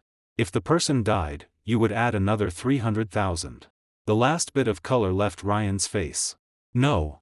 I didn't tell him to kill anyone. I only wanted to scare Zachary. I only wanted him to know fear." The officer tapped the table. "Who instructed you?" Ryan opened his mouth. Vanessa's face flashed through his mind. If he gave Vanessa up, perhaps his responsibility could be reduced. But if the Whitmore family protected him, he still had a chance. He gritted his teeth. "No one instructed me. I did it myself." The officer stared at him. "Are you sure?" Ryan lowered his head. "I'm sure. Outside the interrogation room, I watched through the one-way glass. Victor stood beside me and said softly, 'He took the blame.' I was not surprised at all. 'He thinks Vanessa will save him.'" Victor sneered. "The Whitmore family can barely save itself. How could they save him?" I looked at the trembling man inside. 5 years ago, he had been the assistant I recruited into the lab. Back then, he called me Zach with respect. He said his family background was ordinary, that entering Whitmore Group had not been easy, and that he would work hard. I took him through experiments. Taught him to read data. Handed him a lot of basic materials. Later, he stepped on me to climb upward. In front of Vanessa, he said I did not understand management. Said I had a strange temper. Said I hindered project progress. He took credit for my results and used my money to please a woman. Now, he finally sat where he belonged. Victor asked, "How do you plan to deal with him?" I said lightly, "No rush. For someone like Ryan, the scariest thing isn't prison. It's being abandoned by Vanessa. When he finds out he is only a discarded pawn, he will bite on his own." Sure enough. At 5 that afternoon, Ryan's lawyer arrived. Not someone arranged by the Whitmore family. An ordinary lawyer his parents had hired from their hometown. No one from the Whitmore family appeared. When Ryan learned this, he sat in silence in the interrogation room for 10 full minutes. Then he suddenly broke down and cried. "I want to report. I want to make a contribution. It wasn't just me. Vanessa knew too. And Walter Whitmore. They all knew." The police immediately resumed recording. Ryan, like a man grabbing the last straw, poured out everything he knew. Fake funding in the Stardust project. The $30 million bonus cash out. Transfers from Vanessa's personal accounts. Walter arranging people to handle relationships. And some internal materials about Whitmore Group's tax evasion over the years. He spoke more and more. Faster and faster. In the end, even the police could not help frowning. "Do you have evidence for these?" Ryan nodded frantically. "Yes. I kept all of it. I was afraid Vanessa would abandon me someday, so I secretly backed everything up. It's on my apartment computer." Standing outside, I finally smiled. Victor smiled too. "Dr. Quinn, you already guessed he would keep a backup?" I looked at Ryan's miserable state. Someone greedy and insecure like him, how could he not keep a lifeline? Vanessa thought he was an obedient dog. But when a dog is cornered, it bites its owner. That night, police retrieved a large amount of data from Ryan's apartment computer. When I received one copy of the backup, my fingers suddenly stopped at the first file name. Vanessa Whitmore Parentage Test Report. I opened it. The moment the page loaded, I finally confirmed that the information Victor had given me was true. Vanessa Whitmore was truly not Walter Whitmore's biological daughter. And Walter's illegitimate son, hidden overseas, had quietly returned to the country. Inside the folder was another equity transfer plan. The date was 1 week later. Walter planned to take advantage of Vanessa's crisis and completely strip away the shares in her hands. I stared at the screen in silence for a long time. Victor asked, "When do you plan to release this?" I closed the laptop. "Not yet." "Why?" I looked out the window. The night was heavy. A slap hurts most when it lands on the tenderest spot. Vanessa still thinks she only lost the company. I want her to see with her own eyes. The father she desperately defended never treated her as a daughter. The Whitmore family she fought to protect never had a place for her from the beginning. 3 days later, Whitmore Group held an emergency shareholders meeting. The moment the news came out, the entire Southport business circle understood. The Whitmore family was about to change. Although Vanessa had been suspended, she still held some shares. As long as those shares remained, she still had a chance to turn things around. She appeared at the venue in a black suit. The slap mark on her face had faded. Her makeup was still delicate.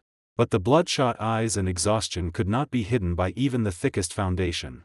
The moment she entered, she felt the strange looks around her.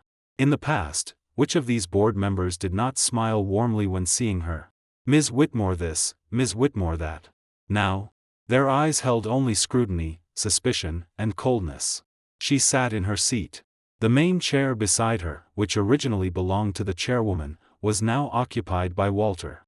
Walter wore a dark gray suit. There was not the slightest father-daughter warmth on his face.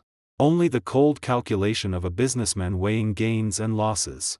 The meeting began. Walter got straight to the point. Whitmore Group has recently suffered a major crisis.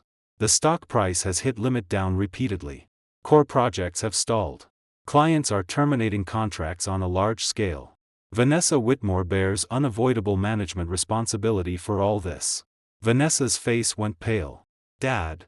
Walter did not look at her.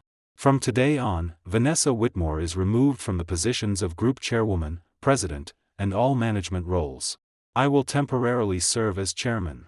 At the same time, to introduce strategic capital, the group will undergo equity restructuring." The big screen lit up.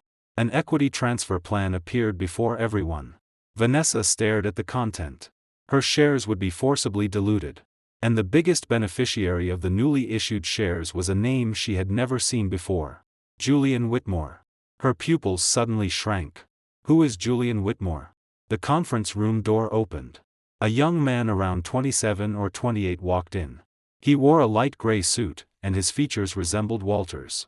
Even more piercing, several lawyers and investment banking advisors followed behind him. His posture was calm, as if he had long been prepared to take over everything. Walter finally revealed a smile. "Julian, come here." That smile was something Vanessa had never seen from him in her entire life. Kind. Proud. Undisguised favoritism. Julian walked to Walter's side and nodded to everyone with a smile. "Good day, board members. I'm Julian Whitmore. I hope to receive your guidance in the future." Vanessa's mind roared. She stared at Walter. Who exactly is he? Walter frowned. "Vanessa, this is a shareholders' meeting. Not a place for you to make a scene." I asked who he is. Vanessa's voice trembled. "Why does he get newly issued shares the moment he returns? Why are you diluting my shares to give them to him? Say it." Walter's face darkened. "He is my son." 5 words. Like a heavy hammer, smashing Vanessa's last pride into pieces. The conference room fell into dead silence. Every board member looked at one another. Some had heard rumors before. But hearing Walter admit it personally was still shocking. Vanessa stood there, her face white as paper. "Your son?" she repeated faintly. "Then what am I? What do I count as?" Walter's eyes finally landed on her. There was no guilt in them. Only impatience. "Vanessa, have you made enough trouble? These years, I gave you opportunities. I gave you resources. I let you sit in the chairwoman's position. You were supposed to guard the group for the Whitmore family. But look at what you did. For the sake of a man, you made the group a mess. You have proven that you are not suitable to continue holding power." Vanessa laughed. The laughter was very soft. But uglier than crying. "For the sake of a man? Dad, you say I did it for a man? Wasn't it you who told me to approach Zachary back then? Wasn't it you who said he had the technology and told me to keep him in the Whitmore family at all costs? Wasn't it you who forced me to marry him? Now that something went wrong, it all becomes my fault." Walter's eyes turned cold. "Shut up." But Vanessa continued as if she had gone mad. "You never treated me as your daughter. You only treated me as a tool. When I could help you get Stardust, I was your good daughter. Now that Stardust is gone, I'm trash." She pointed at Julian. "And him? What right does he have? He spent all these years fooling around overseas. What right does he have to come back and take the position I fought for?" Julian sighed softly. "Sis, don't get emotional. The group needs stability now. You resting for a while is also for your own good." Vanessa whipped her head toward him. "Shut up. Who is your sister?" The smile on Julian's face faded slightly. Walter completely lost patience. "Security, take her out." Vanessa looked at him in disbelief. "You're driving me out?" Walter said coldly, "Come back to talk when you've calmed down." Two security guards stepped forward. Vanessa struggled. "Let go. I'm the chairwoman. How dare you touch me?" But now, no one listened to her anymore. Those who had once been respectful toward her were unwilling to spare her even one extra look. When she was forcibly dragged out of the conference room, the elevator doors happened to open. I walked out. Behind me were Victor Lane and Titan Horizon's legal team. The moment Vanessa saw me, her whole body stiffened. Her hair was messy. Her suit was wrinkled. Her eyes were filled with humiliation and unwillingness. And I stood before her in a neat suit, calm and composed. It was just like how she had looked down on me 5 years ago. Only now, our positions had changed. Her lips trembled. "Zachary." I glanced at her. "Ms. Whitmore, it seems today isn't going too smoothly for you." Those words were light. But her eyes reddened instantly.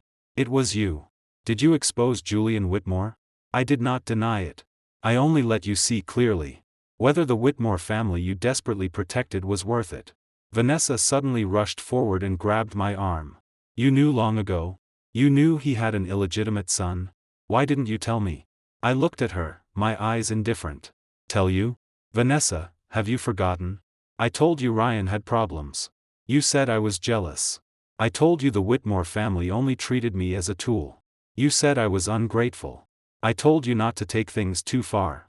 You threatened me with my mother. Now you ask me why I didn't tell you." She was forced back by each sentence.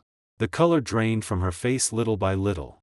I said quietly, "Some truths are useless when others tell you. You have to hurt once before you believe." Vanessa's tears finally fell. "Zachary, I was wrong." Those 4 words were very soft. So soft they were almost buried by the footsteps in the hallway. I looked at her. 5 years ago, how much had I wanted to hear those words? I once thought that as long as she lowered her head once, as long as she admitted she had hurt me, I could keep enduring. But now, hearing them, my heart was only calm. "You don't know you were wrong. You only know it hurts." She froze. I walked around her and entered the conference room. Behind me came her suppressed sobs. This time, I did not turn back. In the conference room, Walter's face darkened when he saw me. "Zachary Quinn, what are you doing here?" Victor smiled and sat down. "Mr. Whitmore, don't be nervous. We're not here to argue today. We're here to discuss an acquisition." Walter's pupils shrank. "Acquisition?" I placed a document on the table. "Whitmore Group's capital chain is broken. Production lines have stopped. Client penalties are crushing you. The banks are unwilling to renew loans. Tax and regulatory investigations are ongoing. If this drags on, you will enter bankruptcy liquidation. Titan Horizon is willing to take over some quality assets. Of course, the price won't be high." Walter laughed in anger. "Zachary, do you really think Walter Whitmore got to where he is today by being frightened? Just you, and you want to swallow Whitmore assets?" I looked at him. "Walter, do you still have a choice?" As soon as I finished, his phone rang. He answered. After only a few seconds, his face turned deathly pale. "What? The bank froze the group accounts? Who gave them the nerve?" The person on the other end said something. Walter swayed. Immediately after, the legal director rushed into the conference room. "Chairman Whitmore, bad news. The tax department found 3 related companies. And Ryan Shaw submitted evidence. He said the group used project rewards for cash outs and is suspected of false invoices and money laundering. Walter suddenly looked at me. It was you. I said calmly, not me. You did those things yourself. I only lifted the lid. He stared at me, and for the first time, fear appeared in his eyes. I stood and looked down at him. Walter Whitmore. You once said I was only a dog raised by the Whitmore family. Now this dog has returned. Not to wag its tail, but to bite through your throat. Walter's face turned iron gray. His lips trembled. But he could not say a single word. Because he knew. The Whitmore family was truly finished. Whitmore Group collapsed faster than anyone imagined. Day 1, the stock price hit limit down for the third time. Day 2, the banks froze the accounts. Day 3, 3 core clients announced they were switching to Titan Horizon. Day 4, the tax investigation expanded, and Whitmore-related companies were sealed. Day 5, Walter Whitmore was taken away for questioning. The entire Southport business circle exploded. The once unrivaled Whitmore family was like a hollowed-out skyscraper. It still looked glorious on the outside. But once the wind blew, it collapsed with a roar. On my side, Titan Horizon's orders were booked out for 6 months. The RD Center stayed brightly lit. The old brothers who had once been squeezed out by Whitmore Group were all fired up. Someone watched the news and could not help cursing. Satisfying. So damn satisfying. When Ryan stole my work and forced me out, I dreamed of this day. Another person laughed. Dr. Quinn, did you see the video of Ryan being taken away? His face turned green in front of the cameras. He used to act like a prince in the lab. Now he's worse than a dog. Looking at them, I felt the suppressed anger in my chest slowly disperse. These people had not had it easy. They should have been living through technology. But Vanessa and Ryan's office politics had forced them into dust. Now, it was finally their turn to hold their heads high. Victor handed me a contract. This is the new equity incentive plan. Every core member of the RD Center gets a share. I looked it over and nodded. Good. Victor smiled. You're not going to fight for more for yourself? I shook my head. They suffered with me. Now they should share the meat. Victor looked at me with more appreciation in his eyes. Zachary, you're far better than those Whitmore people. They only know how to treat people as tools. You treat people as people. I said nothing. Because I had once been a tool. So I knew better than anyone what it felt like to be treated as one. At dusk, just as I came out of the RD Center, I saw a familiar figure downstairs. Vanessa. She wore a gray coat, her face pale, her hair messy from the wind. In just a few days, she seemed to have become a different person. In the past, wherever she stood became the center. Now she stood outside the Titan Horizon building, stopped by security, unable to even enter the lobby. When she saw me, her eyes instantly lit up. Zachary. She quickly walked toward me. Security wanted to stop her. I raised my hand slightly. Vanessa stopped in front of me. She looked at me, her eyes terribly complicated. Grievance. Exhaustion. Unwillingness. And a humility even she did not realize. My father was taken away. Her voice was hoarse. Julian ran. The group accounts are frozen. The board is forcing me to sell my shares. Zachary, I really have nothing left. I looked at her calmly. So? Her eyes reddened.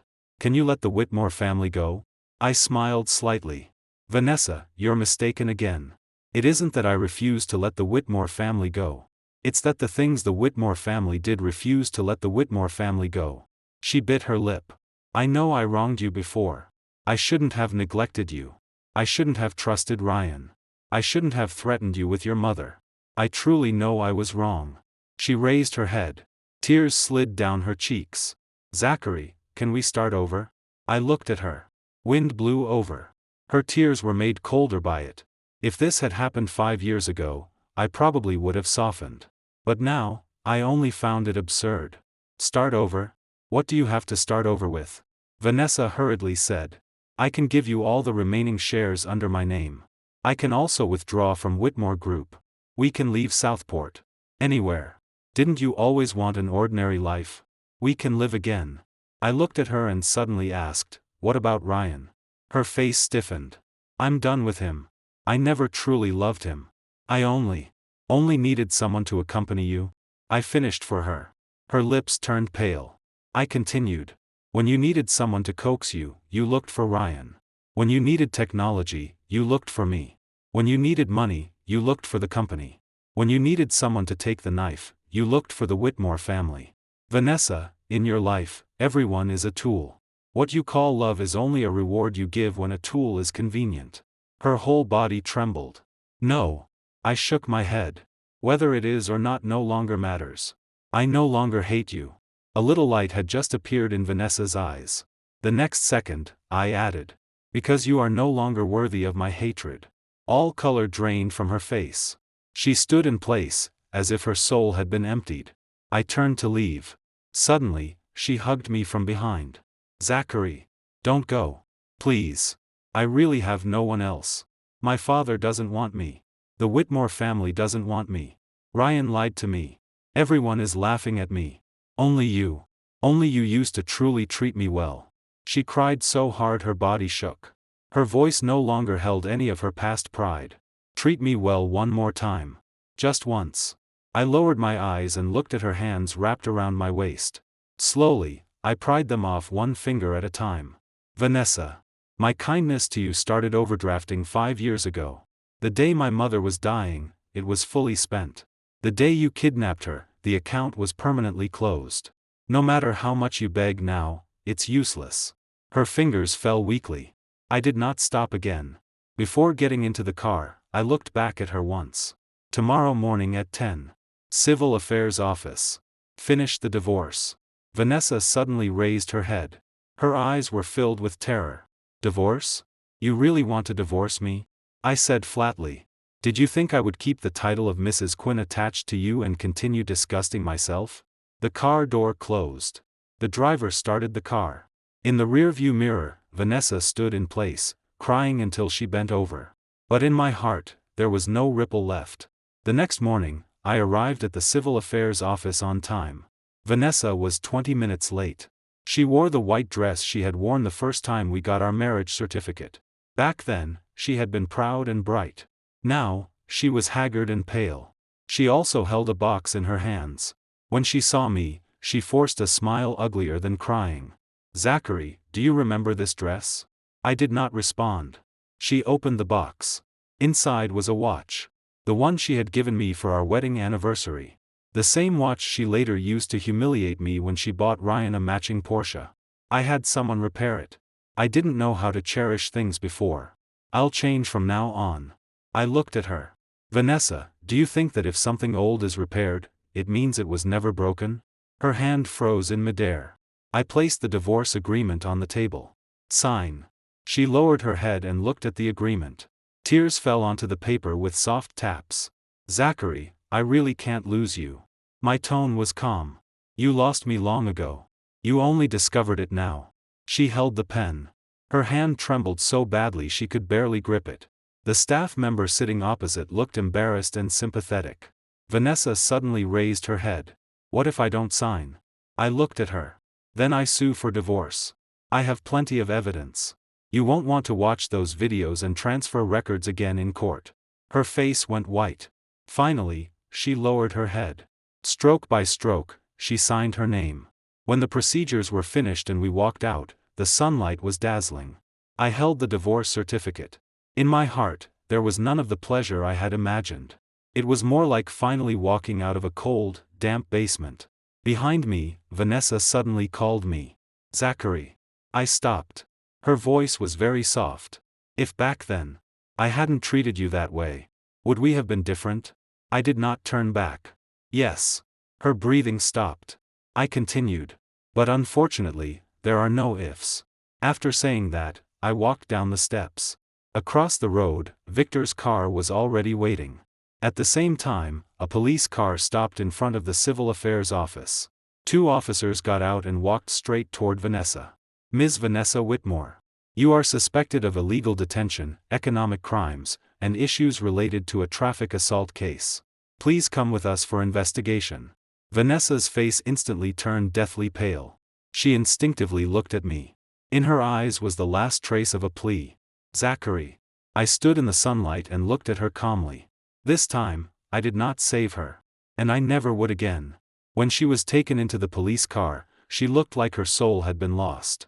The woman who once stepped in heels, sat in the top floor office, and ordered me to sign. Finally lowered her proud head in front of everyone. The police car drove away. Victor handed me a document. There's also a result on Walter's side.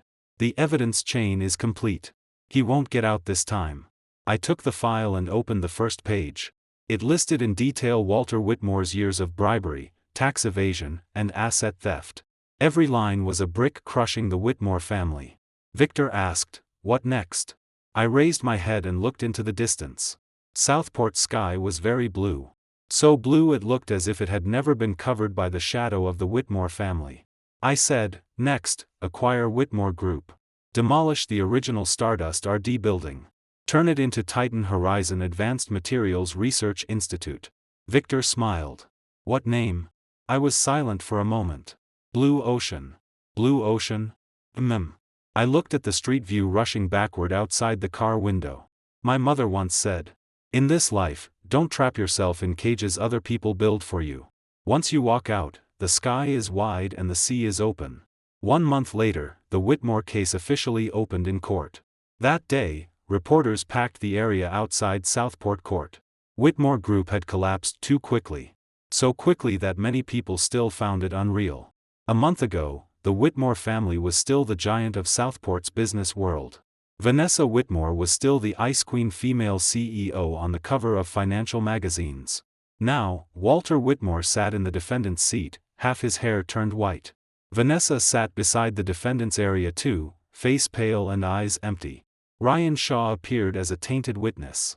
He wore detention center clothes and had lost a whole circle of weight. That smooth, flattering face from before now held only fear and cowardice. After the trial began, evidence was presented item by item. Bank statements, surveillance videos, chat records, fake project documents, footage of my mother being kidnapped, call recordings related to the attempted car assault. With each piece of evidence, the Whitmore family's faces grew grayer. At first, Walter still tried to argue. "This is a malicious setup in commercial competition. This is Titan Horizon and Zachary Quinn retaliating against the Whitmore family together."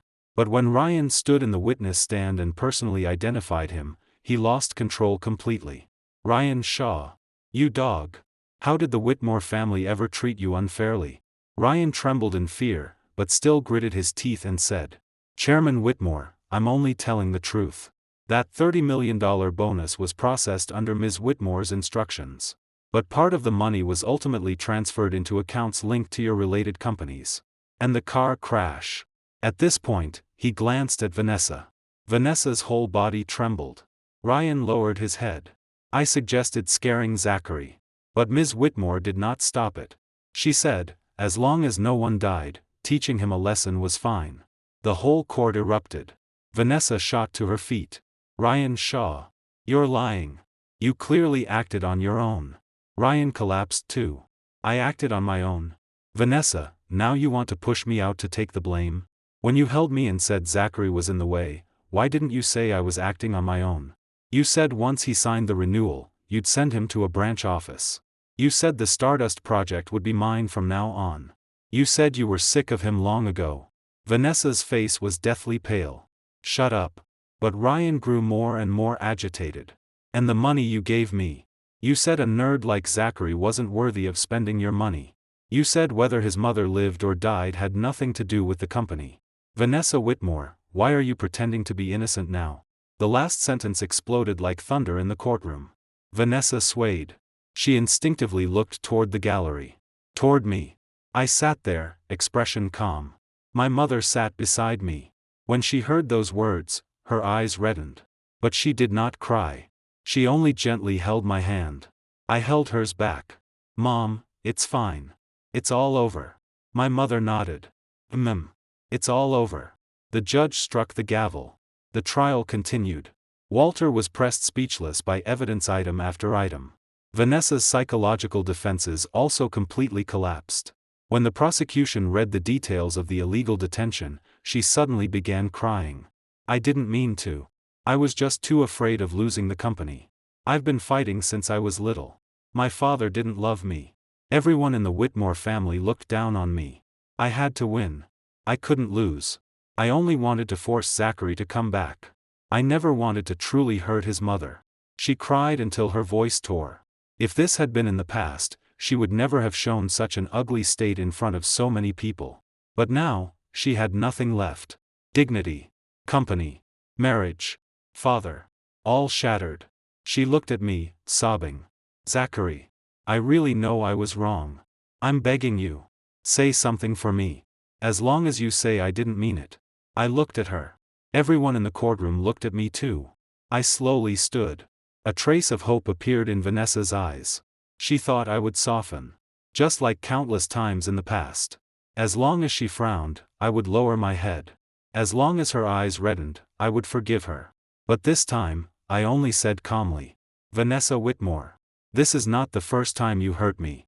Nor is it the first time you hurt my mother. I can forgive your coldness toward me. I can forgive your betrayal of our marriage. I can even forgive you for treating me as a tool. But I cannot forgive you on behalf of my mother. She never provoked you. She only wanted her son to live a little better. But you took her from the rehabilitation center, stuffed a towel in her mouth, and forced her to watch her son be humiliated. Now you say you didn't mean it. Then let me ask you. If I had not recorded everything that day, if Victor Lane had not brought people there, if the police had not come, would you have let her go? Vanessa froze completely. She could not answer. Because the answer was clear. No. She would not have let her go. She would have kept forcing me. Forced me to kneel. Forced me to return stardust. Forced me to crawl back into the Whitmore family's mud pit.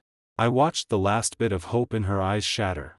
My voice was light, but every word was clear. So I will not plead for you. Whatever you should bear, bear it. Vanessa collapsed back into her chair. The light in her eyes dimmed little by little. The trial lasted an entire day. When the final verdict came down, Walter was sentenced heavily for multiple economic crimes. Ryan was sentenced to prison for the traffic assault, hiring someone to injure another person, and assisting economic crimes. Vanessa was sentenced for illegal detention, related economic responsibility, and failing to report knowledge of the car assault case. When she heard the verdict, she did not cry anymore. She only turned to look at me. Across the crowd. Across the bailiffs. Across the 5 years that could never be returned. Her lips moved slightly. I understood. She said. I'm sorry. I did not respond. Because some apologies arrive so late that they are no longer worth anything. 6 months later, Titan Horizon Advanced Materials Research Institute was officially completed. The former Whitmore Group RD building had been completely renovated. The day the 4 words Whitmore Group were removed from the outer wall, many people gathered downstairs to take pictures. Some sighed. Some felt emotional. Some said the Whitmore family had brought it on themselves. Others said Zachary Quinn was too ruthless. When I heard those comments, I only smiled. If they had not experienced my 5 years, anyone could lightly say the word ruthless. They did not know that when I stayed up in the lab until my stomach bled, Vanessa was drinking with Ryan. They did not know that when my mother was critically ill, I sat in the hospital corridor all night holding a loan agreement. They did not know how cold my heart felt when I was hit by a truck and my face was covered in blood. They did not know that when I rushed into the Whitmore home and saw my mother pinned to the sofa, I almost truly wanted to die with all of them. So I did not explain. And I did not care. On the day the Institute's sign was unveiled, my mother came too. She wore new clothes and had combed her hair neatly. Standing at the entrance, she looked at the words Blue Ocean Research Institute for a long time. Zach, she said softly. If your father were still here, he would be very happy to see you today. My nose stung. Mom, from now on, just enjoy life peacefully. Your son won't let you suffer again. She smiled and patted my hand. I don't need luxury. I only hope you stop trapping yourself. Money or no money, that doesn't matter. A person has to live freely. I nodded. I know. The ribbon-cutting ceremony began. Victor stood beside me and smiled. Director Quinn, say a few words. I picked up the microphone. Below the stage stood many people. Titan Horizon executives. RD team members. Media. And those who had once been bullied, squeezed out, and looked down on by the Whitmore family. They looked at me. Their eyes were expectant and warm. I was silent for a moment, then spoke. Many people ask me what Stardust is. To Whitmore Group, it was a cash cow. To Titan Horizon, it is a key to opening the market. But to me, it is only a proof. Proof that I am not anyone's accessory. Proof that technology should not be trampled by arrogance. Proof that a person lowering his head does not mean he has no spine. The audience quieted. I continued. After Blue Ocean Research Institute is established, it will do only 3 things. Respect technology. Respect talent. Respect every person who lives seriously. Here, we will not raise villains like Ryan Shaw. And there will not be oppression like the Whitmore families. As long as you have ability, passion, and a bottom line, there will be a place for you here. Applause rang out. Fierce as a tide. Looking at those faces below, I suddenly felt that the suffering from the past finally had a real exit. After the ceremony ended, I went alone to the top floor of the institute. From there, I could see all of Southport. The Whitmore family's building still stood in the distance. But the sign had already changed. The Whitmore family had scattered. Julian Whitmore tried to flee with money and was caught at the airport. Mrs. Whitmore sold all assets under her name and left Southport after paying debts. Ryan's parents came to see me once. The 2 old people knelt in front of me and begged me to issue a letter of forgiveness. I did not agree. Not because I had no sympathy, but because everything Ryan did was not worthy of easy forgiveness. As for Vanessa, I later received only 1 letter from her. It was long. The handwriting was no longer as sharp and beautiful as before. She wrote many things about the past. She said that the first time she met me, she had truly admired me. She said she had once briefly wondered whether she should live well with me. But later, she wanted to win too badly. Wanted to prove herself too much. Feared being abandoned by Walter too much. So she placed all feelings behind interest. When she turned back, she discovered that there was no one sincere left beside her. At the end of the letter, she wrote, "Zachary, the thing I regret most in this life is not losing Stardust. It is personally losing the person who once had only me in his eyes." After reading it, I placed the letter in a drawer. I did not reply. Because I no longer needed her regret to prove anything. At dusk, Victor called. "Don't forget tonight's celebration banquet." I smiled. "I know. By the way, a foreign company wants to discuss cooperation with us. The offer is high." "How much?" "Initial phase, $1.8 billion. I raised an eyebrow. "Conditions?" Victor laughed. "They want to meet you. They said that as long as you nod, the price can still be negotiated." I looked at the sunset outside the window. Golden light poured over the city. It looked very much like the slanting sunlight in Vanessa's office 5 years ago. Only back then, the light shone into a cage. Now, it shone onto a road. I said, "Then let's meet. Our road ahead is still long." After hanging up, I turned and walked out of the office. The elevator doors slowly closed. The mirror reflected my face. Calm. Clear. No trace of the old humility remained. My phone vibrated. A financial news notification appeared.